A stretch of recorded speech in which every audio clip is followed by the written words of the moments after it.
Comme chaque été, cette femme profite de la plage du Prado. Pour son burkini, elle a choisi la couleur et le motif sans se soucier du regard des autres. Je m'habille comme ça ou autrement, je veux pas à quoi ça dérange. J'ai vu personne qui s'est plaigné autour de moi. Une liberté assumée dans un contexte sensible, contrairement aux autres communes voisines comme Cassis ou La Ciotat, Marseille n'a pas pris d'arrêté interdisant le burkini. Franchement, je trouve que le débat sur le burkini, c'est un débat, je pense, c'est une perte de temps. Moi, ça ne me gêne pas personnellement de voir une femme avec un burkini ou une femme dénudée. Pour moi, c'est pareil. Ici, sur cette plage, la décision du Conseil d'État est un soulagement pour la plupart des gens, car au-delà de la religion, c'est aussi une histoire de goût et de pudeur.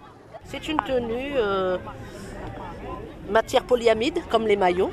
Ce n'est pas des vêtements, n'importe quel vêtement pour aller se baigner. C'est une tenue, c'est comme ceux qui font la planche à voile. Je suis en maillot, en maillot de ce qu'il y a normal, comme quelqu'un d'autre qui peut se mettre plus couverte que moi et d'autres même qui peuvent se mettre seins nus encore plus. J'ai des cartes postales dans les années 30-40 où les femmes allaient se baigner au bord de l'eau. Elles étaient habillées jusque-là, puis elles se déshabillaient au bord de l'eau.